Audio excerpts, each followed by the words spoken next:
Okay. Okay. Everybody's seeing my screen okay? Yes. Well, Kabbalah. welcome. Good to see everybody again. Uh, I hold very informal classes, so feel free to speak up, ask questions. I don't want to just sit here and talk the whole time. Uh, I hopefully have enough room for questions, and I'm always worried I don't have enough material, and then I always have too much. So, if we don't get through it all, that's fine too. But tonight's topic is Kabbalah, which some of you may have heard of, I'm sure. Um, and just going to kind of introduce a lot of themes from Kabbalah to you all. So, what is Kabbalah? Oh, Kabbalah is the Jewish mystical tradition that seeks to understand the nature of God, creation, and humanity. Basically, it's like trying to describe reality. The word Kabbalah itself is a Hebrew term which means reception, that which was received. Uh, there's a special Friday night uh, service called Kabbalat Shabbat, which is receiving the Sabbath. It comes from that same word. Contrary to popular spirituality, Kabbalah you may have heard of with Madonna was like really big into it, and there's a lot of people out there that are Kabbalah teachers and things like that, and people wear red bracelets and all these sorts of things. But Kabbalah is really very much rooted in Torah and the commandments, the mitzvot. It's not separate from that. And it's really not just, it does not have an aim just to describe ideas. It's not just a philosophy, but it's a understanding that would lead to transformation, personal transformation. And the uh, the term that's quite often used, and we'll talk about this a little bit more in a few minutes, but is devekut, which is another Hebrew word which means clinging. So the idea of clinging to God. It's very, very similar to the Christian idea of like divine union with God. Very similar kind of a thing. The history of it goes all the way back to biblical times. There were mystics in the early days, even during the times of the Old Testament, where people were having mystical visions and these sorts of things, and flows into the rabbinic period. So after the destruction of the temple, you have the beginning of the rabbinic uh, period. And a lot of these visions were uh, surrounding the what's called the Merkava. And this is the Merkava is again another Hebrew term that means chariot. So if you remember, there was this vision in Ezekiel of God being conveyed on this very bizarre contraption that uh, that's what the Merkava was. And a lot of times people would have these visions of the Merkava and were writing down what they saw. This continued into the medieval period, in particular medieval Spain, um, where further ideas were developed. Considered one of the seminal pieces of work. Somebody was asked about buying books. If you want to buy a book, you can find the Zohar on Amazon and lots of different English translations. Zohar means radiance, and this was a book written in about the 1200s. Uh, that was one is kind of considered one of the premier text of Jewish mysticism. The author himself claimed that it was actually written many, many centuries before, but that's pretty much disputed by scholars. And also during the medieval period, was developed this idea of the Sephirot, which I will talk about in a minute, and a lot of exploration of like, well, what is God exactly like? This expanded even further into, I guess, the Renaissance period, right? A big leader in this area was a Rabbi Isaac Luria. He was a rabbi who lived in Spain. We had the expulsion of Jews out of Spain in 1492. And he went to Safed in Israel. This is a town up in the mountains in the northern part of Israel. I've been there several times. And it's an interesting city because it's like half Orthodox Jews, still very much descendants of this mystical tradition, and the other half is an artist colony. So it's all kind Wow. of like hippie kind of guys and very not religious. Right. It's an interesting town. Uh, but Isaac Luria introduced the concepts of Zimzum and Tikkun, which I will talk about in a moment as well. And then really up until the common era or the current era, I should say, we have it further being popularized and brought out into the general Jewish population. A big progenitor of this is somebody that is called the Baal Shem Tov, which literally just means the master of the good name. He was the founder of Hasidism. So Hasidic Judaism, that's the guys that wear the black coats, the black hat, they have the curls on the side of their head. If anybody wants to like depict a stereotypical Jew, this is usually the image that they go with, right? And so I'm sure you've seen them on TV shows or somewhere like that. Not all Orthodox Jews are Hasidic. There's a long history behind that we don't have time for, but this began in the 1700s.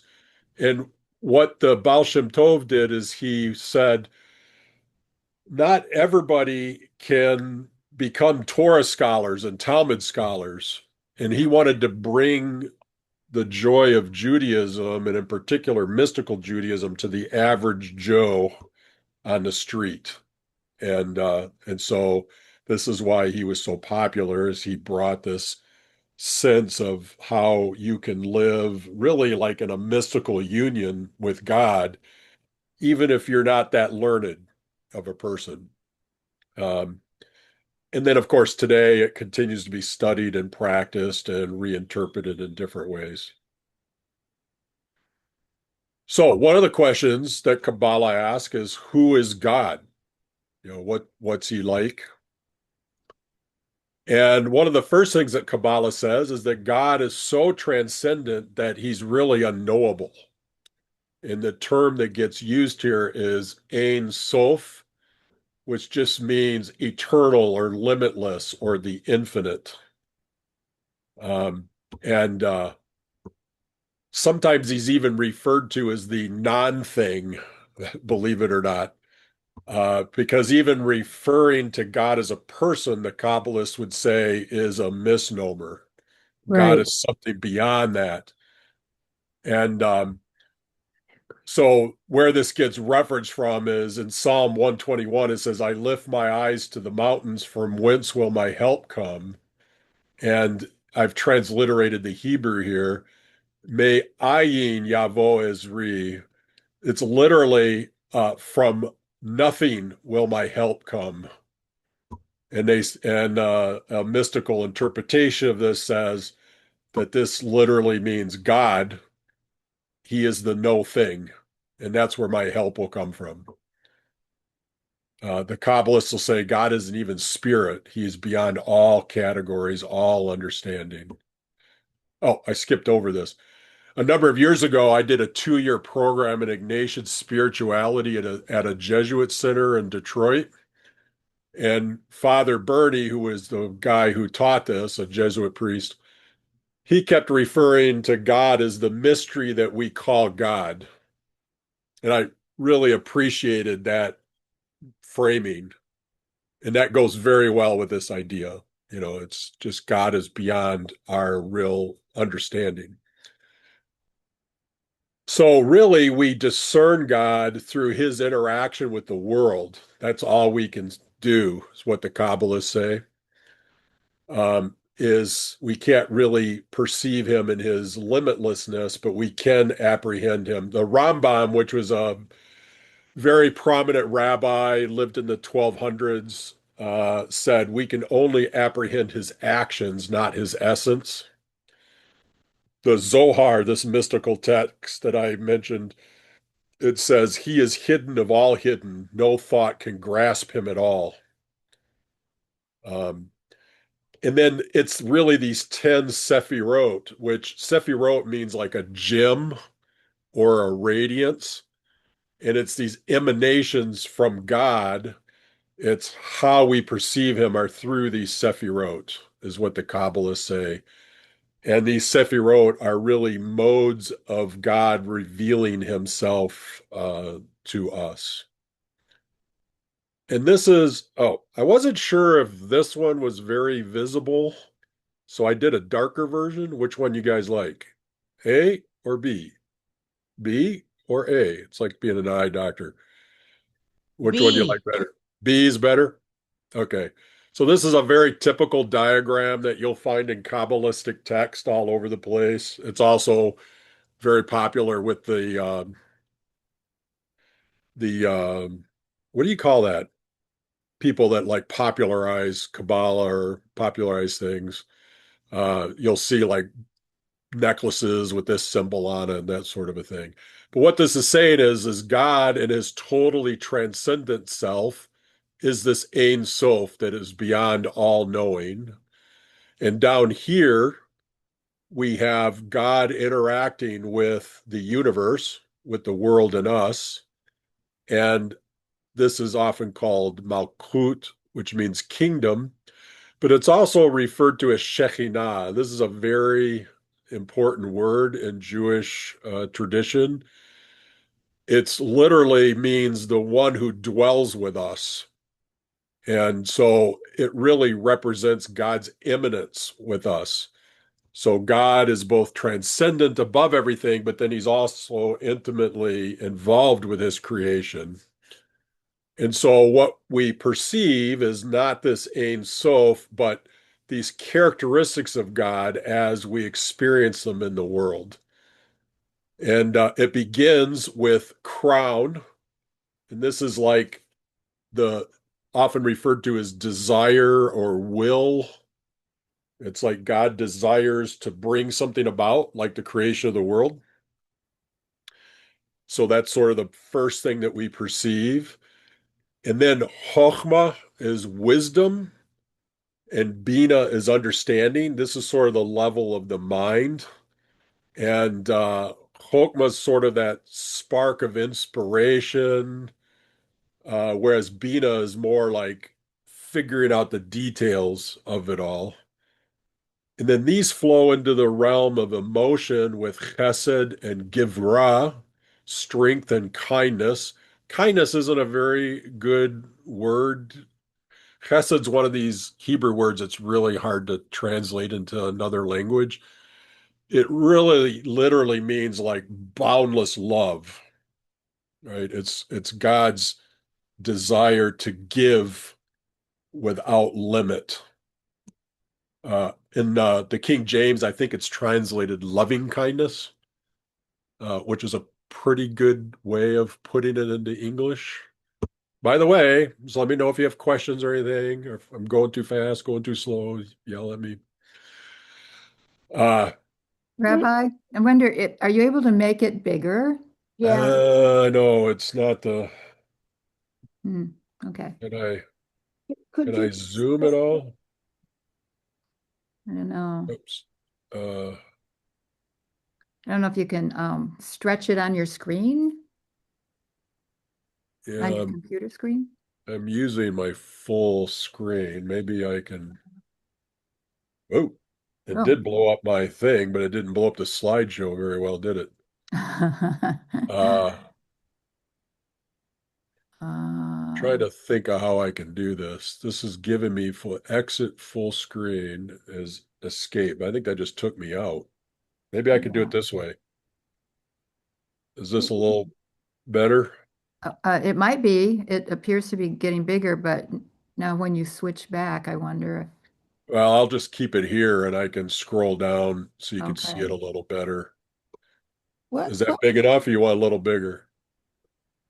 Could That you helped a lot. could you send that image out as an email to us where we could Yeah, I could put up send you on the our notes? slideshow. I'll send everybody the slideshow Mhm. so you can get it. Okay. Uh, What is the name, the word that you said that means the boundless love? this chesed here. Prasad? Yeah. Yeah. In Hebrew, there's a sound you don't have in English. It's a Yeah, sound, Mm. kind of yeah, like loch in Scottish. yeah. And it's like the same, it was a ch in German and in Dutch Yeah, too. exactly. So yeah, it's chesed. If you Okay. say hesed, I won't yell at you. Uh, this is why my two daughters are Chana and Chava. It uses that same letter, but I didn't want people calling them Chana and Chava, so I spelled their names with an H. Mm. Uh, but anyway, yeah, so this is like boundless love, boundless giving, Gvura is strength. Um, what's interesting is that the Kabbalists say it is this side that is the feminine and it's this side that is the masculine. But wouldn't you think of kindness being more feminine and strength being more masculine, at least in our Western mindset, Mhm. right? But it's interesting. It's really it's because God is using his strength for our good. It's don't think of strength as like punishing or something. It's more or asserting. It's more using his power for good. And there's actually a prayer in the daily Jewish prayer that talks about God's might, which is the same word, gvura. And but all it talks about in the prayer is him lifting up the fallen, healing the sick, and bringing back those from the dead eventually in the resurrection. So even though it's about God's might, it's all about his might in bringing goodness to his creatures. Uh, Tiferet beauty is considered a merging. When kindness and strength are used in harmony, it produces beauty. And then we have the realm of action down here with glory and eternity, but this is often referred to, this is more the masculine idea of assertiveness, and this is more reception of things. And then this, of course, leads into God's presence in the world with us, the Shekinah in Hebrew. So this is God's ultimate immanence with his creation, and then the Ein Sof, is his ultimate uh, transcendence above all things. And I kind of broke this down. What I just went through, I'm doing here. That cater, that crown is the desire or will. I want this to happen. Then we perceive God's mind and his wisdom and knowledge. This wisdom being sort of the spark of inspiration, and the bina or the knowledge is working out how it's going to happen. And then this heart emotional level of guvra and chesed, strength and loving kindness, which gives you that preference. It's this giving and restraining here that is the perfect balance of mercy and justice. This is something that the rabbis talk about a lot, is that if God created the world with total mercy, it would have fallen apart. And if he created it with total justice, it would have been unlivable. And so it's this perfect balance of mercy and justice that the world exists in. And then the world of action is God causing his ideas to manifest in this physical world. Reality emerges from that.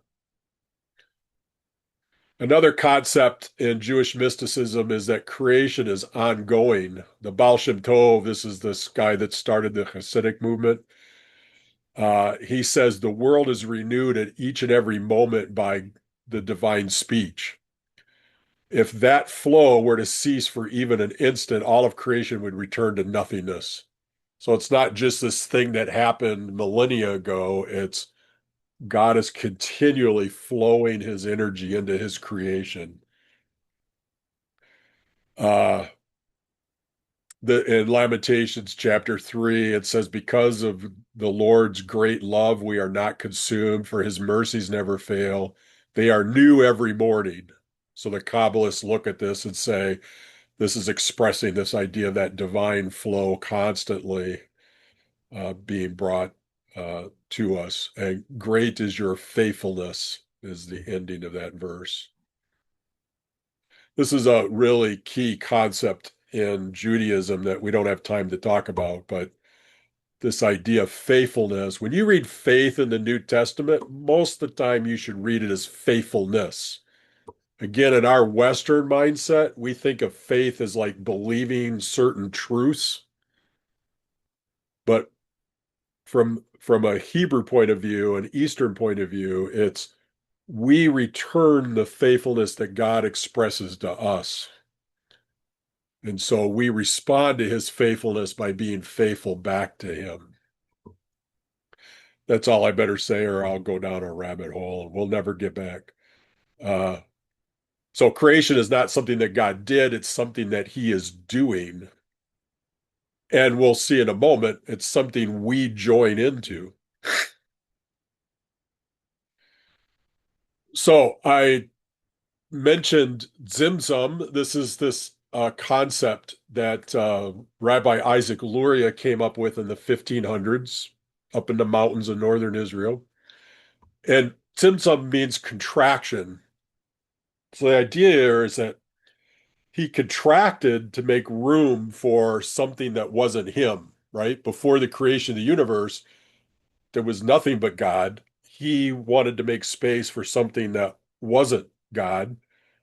And so he contracts he does this contraction, this Tzimtzum, and to make room. It's not a spatial concept, it's more of a conceptual concept. But here's the cool part. You could think of God making room as like maybe he just nudges himself over, makes a little room here uh, for everybody. But that's not what the Kabbalists say. It's a donut. He makes a hole in his center, and it's like a womb, right? It's like the universe is at his very center. And again, this isn't meant to be spatial, it's conceptual, but it's expressing this idea of just his incredible love and desire for his creation. Um, As a question, uh, what does it mean? He he contracted. yeah, well, that's what I'm saying. It's not meant to be spatial, but it's meant to be like he had to make room, like spiritually, I guess, for something that's not God, right? Am I wrong in thinking like he contracted? But if I contract, I'm making a deal with someone other than me. No, no, no. Contraction, like shrinking, Oh, right? so okay, Yeah. thank you. But really, it's almost like an expansion, right? I mean, it's sort of like he contracted away from the center uh, in this way. So it's really like a hiding of his obvious presence. What we see in scripture is, God infuses all of his creation, but he's not obviously there, right? It's easy for us to ignore the fact that he's there. I mean, we could be atheist, right? And say that there is no God.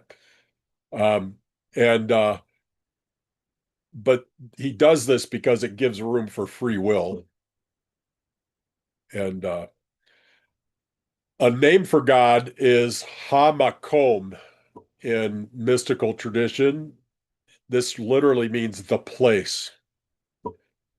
And the phrase that is often used is, he is the place of the world, but the world is not his place. So it's kind of like we're in the ocean, God's the ocean, and we're the fish, right? And the trees are the fish, and our houses are in the ocean. Everything is completely inside of God.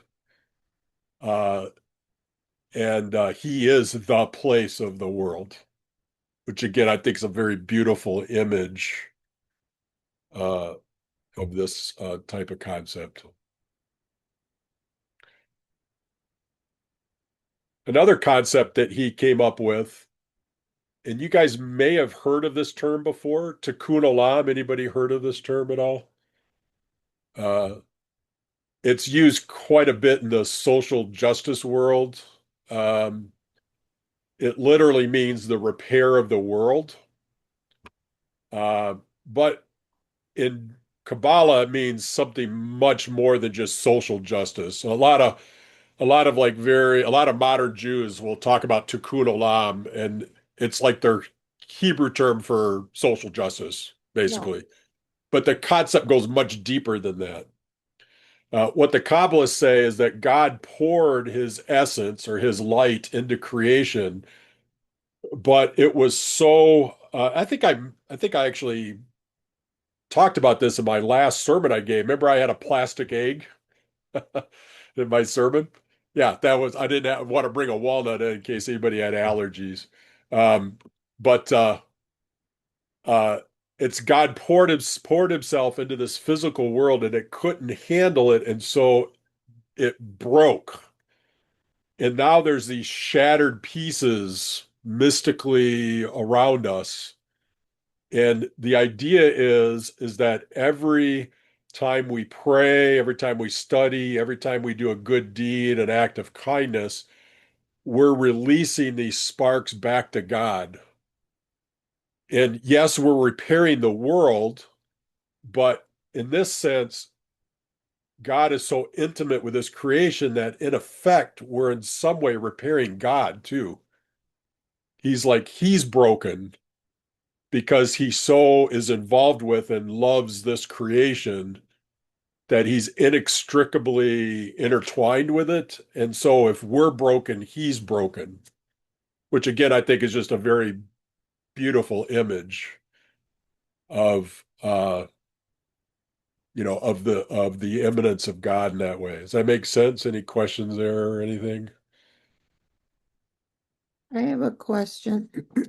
Um, I know someone taught me, a friend of mine taught me that a tikkun was like all human beings have their own tikkuns. It's like their personal challenges Mhm. that if I understood it correctly, for example, if they're impatient or something, every time someone chooses to be patient instead of impatient, then more light is released Yep. and and you're also working on the the shortcomings that all humans have. Like that person who has impatience, every time they choose not to be impatient, then their tikkun is what, lifted or something, Or or just improved or yeah, improved, increased. Yeah.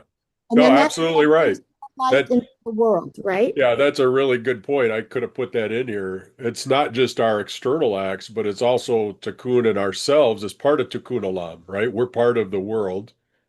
Olam just means world or universe.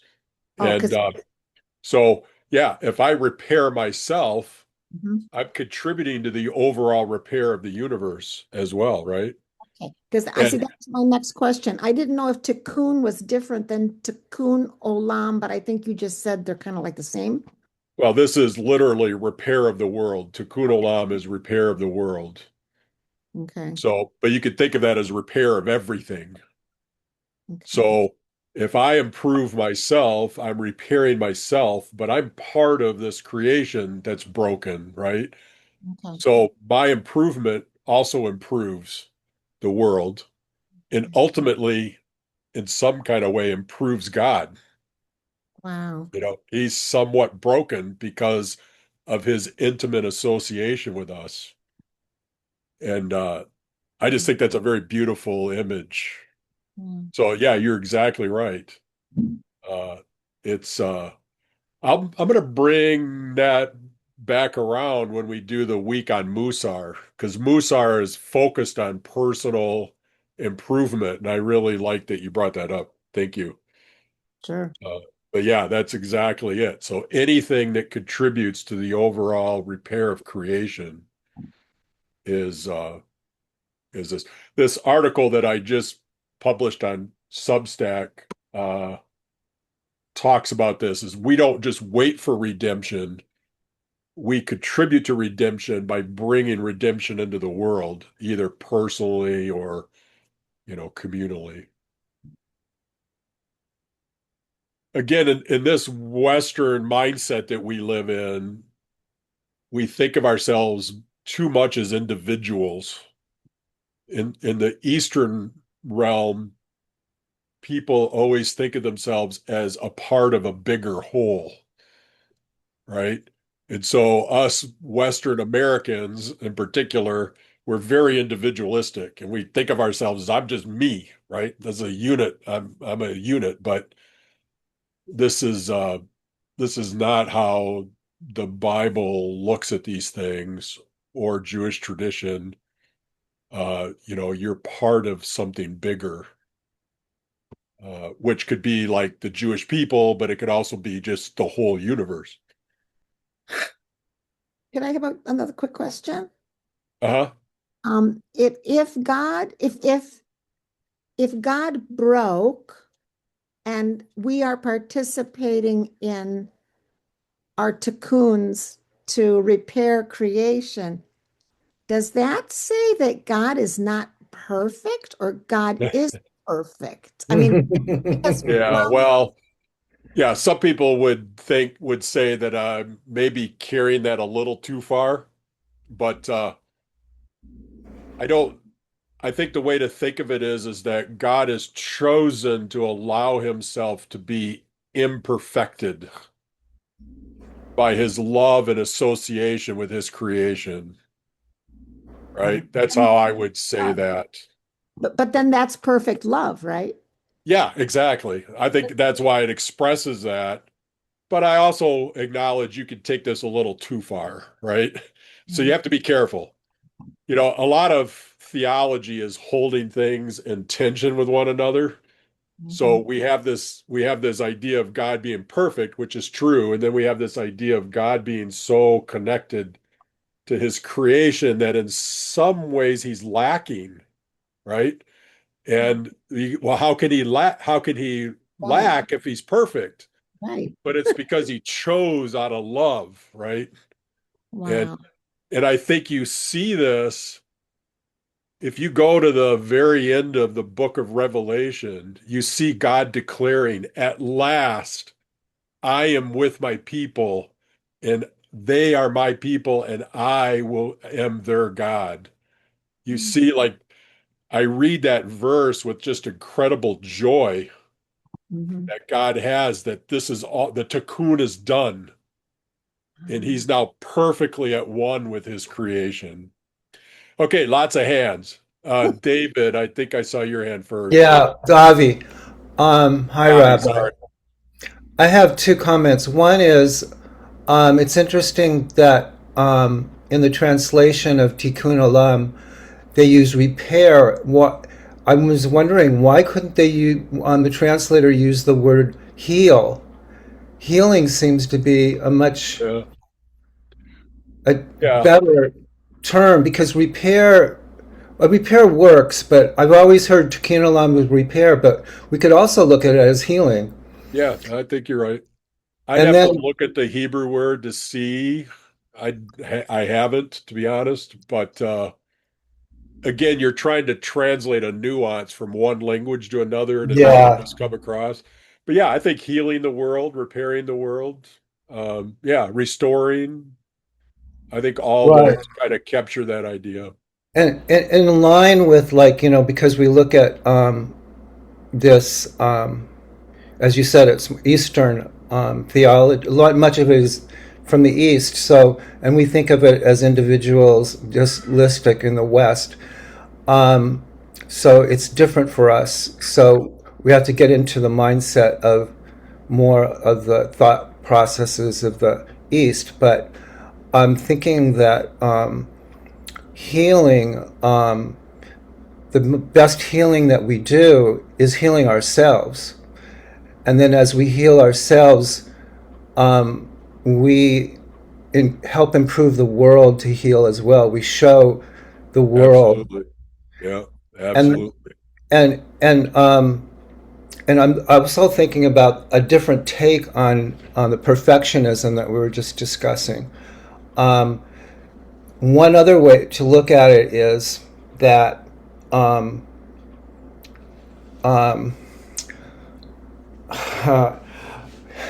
well, I just lost my train of thought.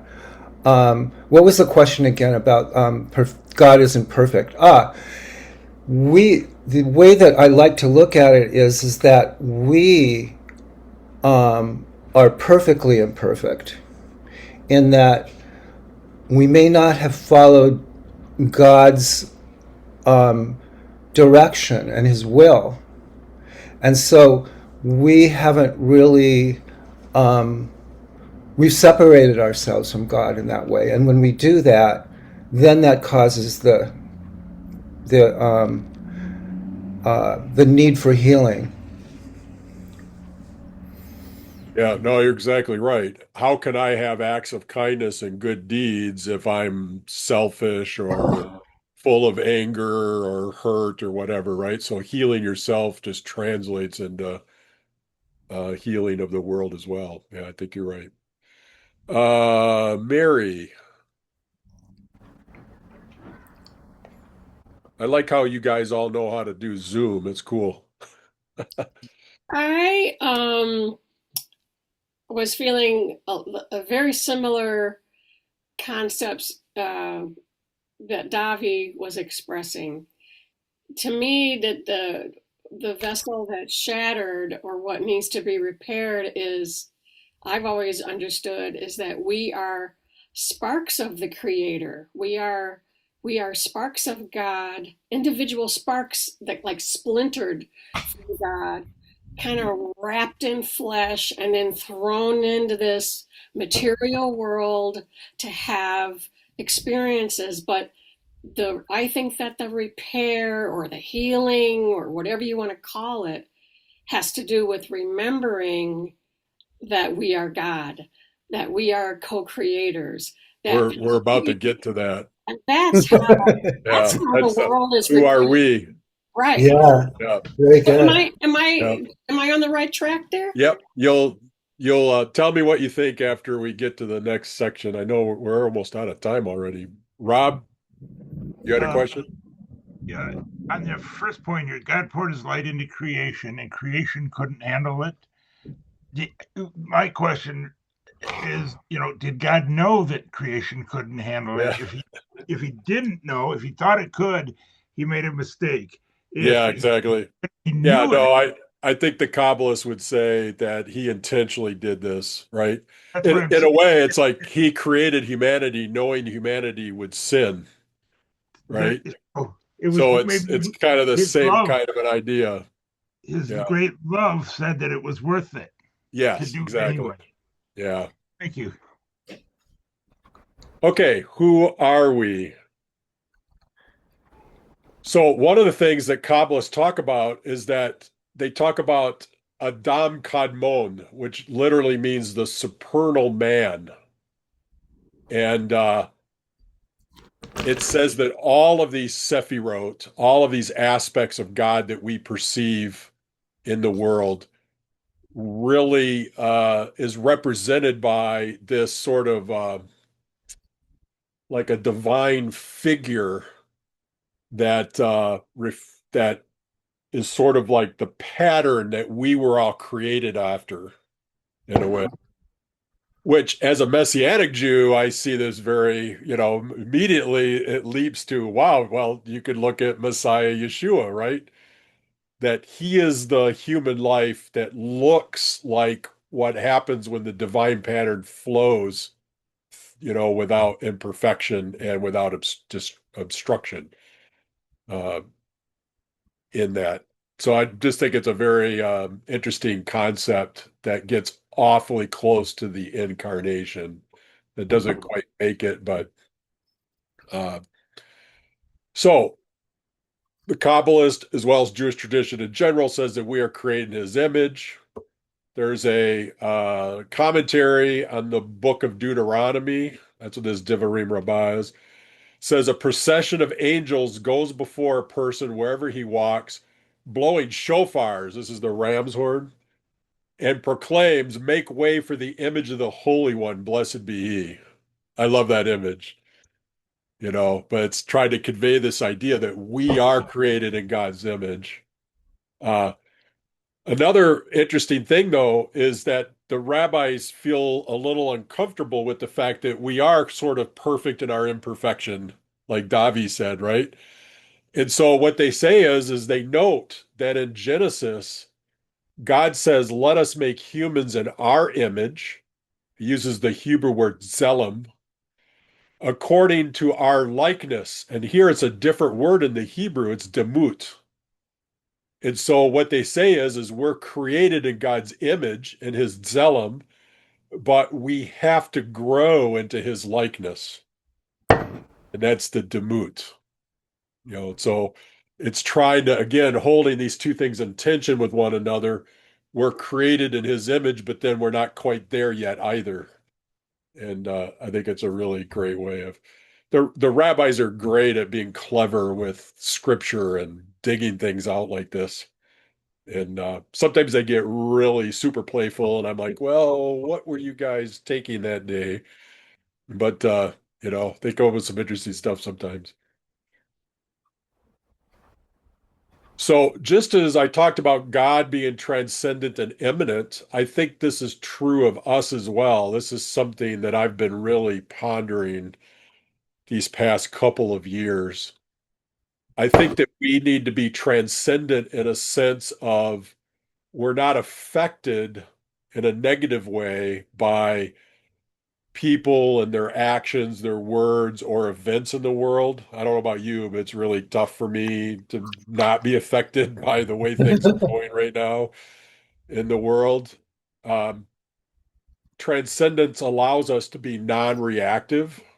If you react to something, quite often you do it without thinking first, without pausing, and then you can come out in a very negative way. I'm very good at this sometimes. So transcendence is really equated with like equanimity, patience, trust that things will work in a certain way, humility. Maybe I don't see the whole picture. I need to have some humility in this situation, whatever it may be. But then we also, if we're just totally transcendent in the world and with other people, then we distance ourselves from them and we become disconnected, right? And again, this idea, we're not just one unit, we're part of a greater whole. We need that immanence as well. And, being loving with people, being concerned for other people, paying attention to what people need, not just what we think they need, but actually paying attention to what they need. I just read a book recently that talked about how loving others is knowing that certain words or actions with one person may not work with another person. So it's being attentive to people to say, what's the best thing for this person in this circumstance? And this is expressing empathy and compassion for this. So I think we can think of ourselves as expressing godliness in this transcendence and immanence. So excuse me, Rabbi, I just wanted to know, since you headed this section, who are we or what are we? Do you believe that means that we are all these things naturally? We're born this way because we're in God's image. We don't have to learn it. It's innate. Yes, I believe that. That's kind of getting to my next thing. Okay. So what Jewish mysticism says is that there's actually 5 levels to the human soul. There's not just a soul. And at the highest level, or the highest meaning the most superficial, is called the nephesh. It's just our life force. It's just that which animates us. It's often called the animal soul. So the Kabbalists say that animals have a nephesh as well. They're just missing the other layers. And the ruach, it means spirit. It's the emotion and morality layer of our being. Neshama is our intellect, and chaya is our transcendent awareness. Sometimes it's referred to as the life force. But then here's the critical piece. Yechidah is at our most core of our being, of our souls. And Yechidah means oneness. And I think what this is expressing is that we are ultimately one with God, even though we may not recognize it, right? I often say to people in my teachings, God is closer to us than we are to ourselves. Mm. I see God calling to us not out of heaven, but from our very depths, from this Yechidah level. And he's calling us to be true to who he made us to be. And this is often referred to in Christian mysticism as the true self versus the false self. You may have run across those terms before. Again, I just think this is a very beautiful image. But we could carry this a step further. This is not just talking about us, because we're not just a me, right? I'm part of the universe. I'm part of humanity. And so I like to think of this. I tried to design this. You guys tell me how effective it is. But I like to think of God as an aquifer and we're the wells. And Mm. so each of us are connected with that Yechidah to God. But then when God's divine energy is fully flowing through us, then we become these fonts of living water, and that water spills onto one another and upon Mm. creation. You know, Yeshua said, whoever believes in me, as the scripture said, out of his heart will flow rivers of living water. I think he's expressing this concept, or this is my interpretation of it anyway. In Isaiah, it says, you shall be like a watered garden, like a spring whose waters do not fail.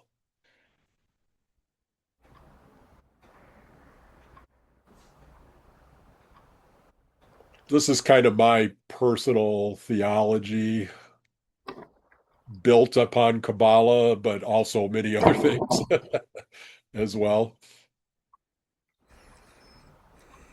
I think this may be the last slide. Oh, no, 2 slides left. You guys got 2 more minutes?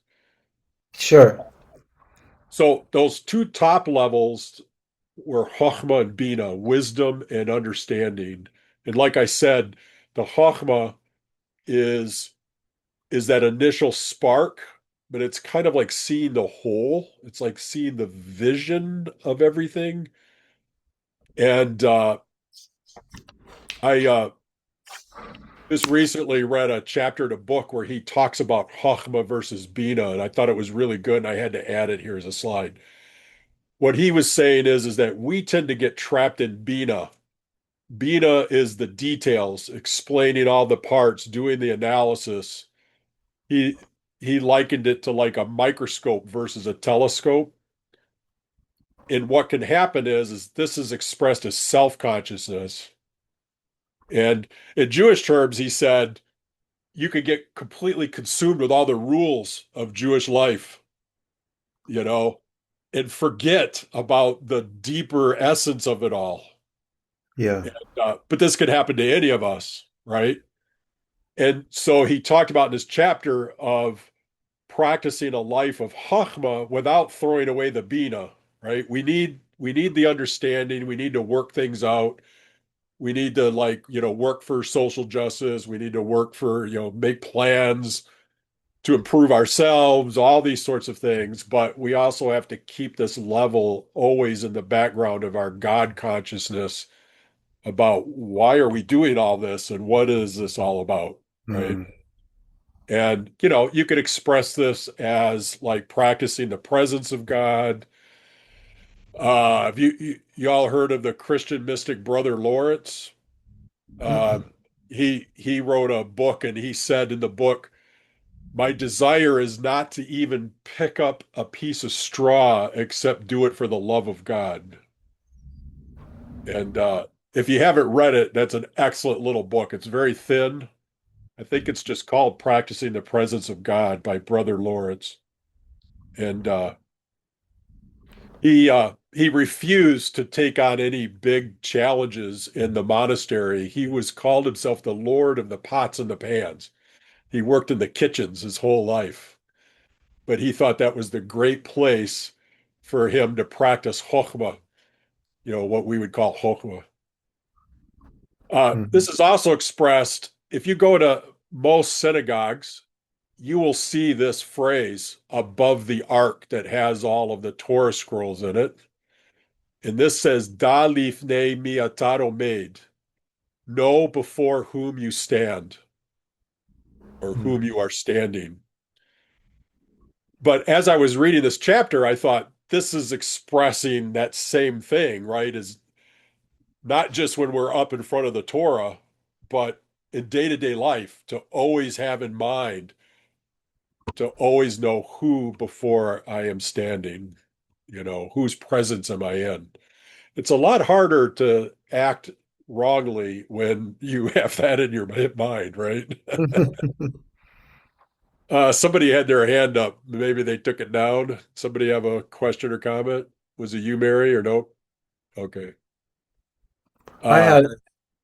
Do Well, you recommend? I'm sorry, go on. I was just going to say you answered it, so I took my hand down. oh, okay. Would you recommend for someone who's fairly beginning with Jewish mysticism and it really interests them, a book that is not so, you know, difficult, but that is more of a popular way to enter, more of a an unexpert way to Yeah, begin? that's a very good question.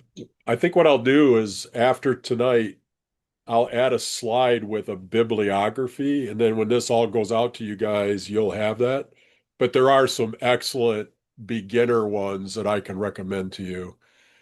That, yeah, some of them get very complicated and very esoteric.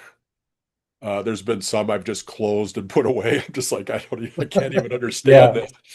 Um, but there's some that are very, very good text and that address these issues. So I'll give you guys a list. I see another hand raised. Yeah, what was Yes, the book Practicing the Presence of God that was by Brother who? Lawrence. Lawrence. Okay. Thank you. Yeah, I'll try to remember to throw that on the list as well. Um, but yeah, some really, really good stuff. I really enjoy a lot of as a Messianic Jew, I drink from the Christian world as well as the Jewish world, but I'm also a Messianic Jubu. Uh, so I like to joke I'm the first Messianic Jubu. Uh, a Jubu is a Jewish Buddhist because I just think so much of Buddhism is just so beautiful and actually melds very well in with scripture uh, as well. They would call this like awareness, right? Hmm. Consciousness. Yeah, consciousness or awareness. And then finally, I wanted to wrap back around to this idea of devakut, of clinging. Is the idea here is that it's clinging to God in and one of the things the Kabbalah say is every moment is a meeting place. Mm. So, well, one of the things I didn't put this on here, but the Hebrew term for a commandment is a mitzvah. It literally means a commandment, but it's also very similar to another Hebrew word that means connection. And so the mystics will say, you're not just fulfilling some rule that God gave you, it's a means of connecting with him. And that's sort of the idea here behind Devikut. It's this continuous awareness of his presence. Like I said, Christian mystics call this divine union, but it's expressing the same idea. Devikut is really living out Chokhmah. I was going to put a picture here and I didn't. Uh, there's a very popular, I'll add it in here before I send you guys the slides. There's a very popular, and we will do a Shiviti when we get to the week on meditation. There's a meditation practice that's focused on Psalm 16:8, and it uses this word Shiviti, which means I have placed. And it's I have placed the Lord before me always. And there's like a meditative technique that the mystics have developed that we will do together on that week. But this is Shiviti is expressing the same idea of Devikut, or living in that continuous awareness. It's placing God before us always. It's that know before whom you stand every minute of the day. Obstacles to Devikut is our egos, being distracted, and then that getting lost in the details and losing the meaning. That's that Bina without Chokhmah. And so, yes, we have to be open to that self-repair. We got to be open to hearing where we lack. A lot of times we don't want to hear those things, right?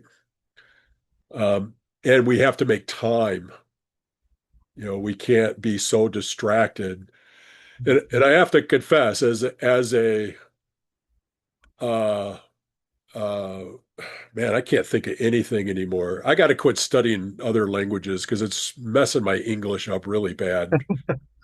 I've been doing Spanish for the last 4 years. I just started Korean, and now it's just like my brain's all jumbled. Uh, as a what do you call it? What do you call this, Delith? A minister that's got multiple jobs. Uh, I can't think of the term. But anyway, as somebody who has a full-time job, I also was a rabbi, and for a while I taught a class every semester in chemistry at Washtenaw Community College. I was suffering distraction a lot, I have to tell you. Yeah. And it was bad for me. If you don't have that time, that space Mhm. to develop that chokhmah, that awareness, it damages, it becomes a major obstacle. Mhm. And yeah, I was trying to do way too much, and it really showed. Mhm. I don't teach chemistry anymore, and now I'm kind of retired as the rabbi, so I got more time to focus on these things. Mhm. So yeah, so that's it for Kabbalah. I forget what next week is. Do you remember, Delith, what we're doing next week? Not off the top of my head, no. Um, it might be Musar. I don't remember. Oh, it could Uh, be. Yeah. but whatever it is, we'll do it. Bernadette. And I have a I, question. Oh, yes, I'm sorry I was late. I apologize. I'm really looking forward to this so much, and thank you.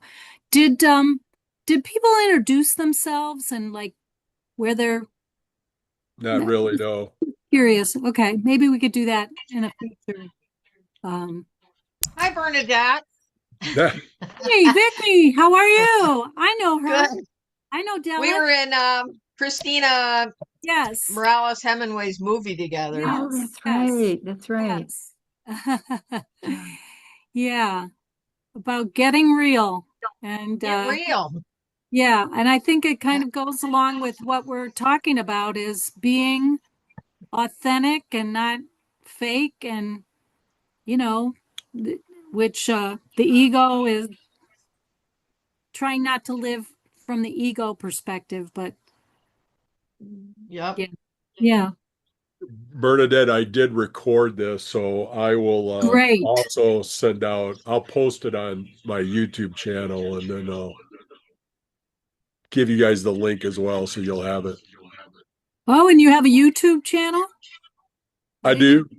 What is it? What Wow. is it under your I'll, name? I'll put it, you can probably find it if you Google my name. But it's not terribly huge right now. I also do TikTok. Ah, yeah. I do a TikTok video every week, and and then I'm writing on Substack as well. And what is So you'll put that in Substack. I'll put all that in there for you guys as well. Okay, And, cool. so yeah, so this was a good first session. Hopefully you Oh, all enjoyed it.